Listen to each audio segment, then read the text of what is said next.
But the summer between my junior and senior year, I think it was that summer, the tryouts for the U.S. Olympic team were taking place at a high school not far from mine. So I grabbed a friend of mine, Greg Hagee, who wrestled 98 pounds for us.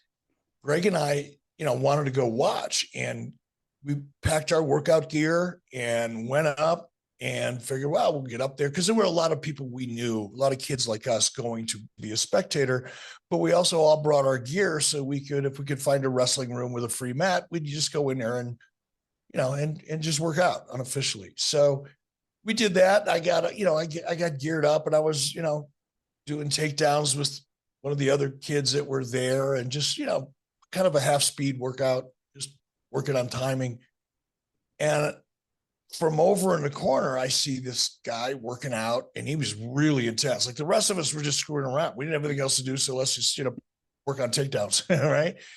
And I looked over the corner. This guy's he was intense. Clearly not one of us. Obviously one of the competitors. And I was, watching him out of the corner of my eye, and he looked over at us, and I was about his same size, roughly. And he looked over at us, me and my buddy worked out, and he said, hey, pointed at me, come on over. I didn't know who he was, right? So I walked over, and he said, hey, do you mind,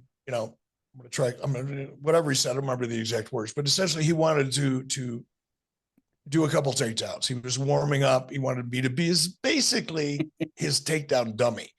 He didn't want to use a real dummy, so he used the fake dummy, or I should say the real dummy.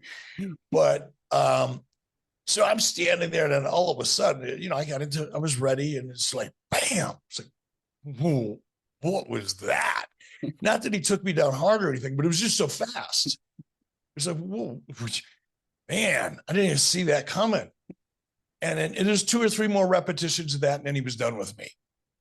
I found out later it was Dan Gable, because I'm watching and I'm going, hey, that's that guy that beat my ass. And he didn't really beat my ass. He just used me as a real dummy. And it made me feel like, wow, I got to work out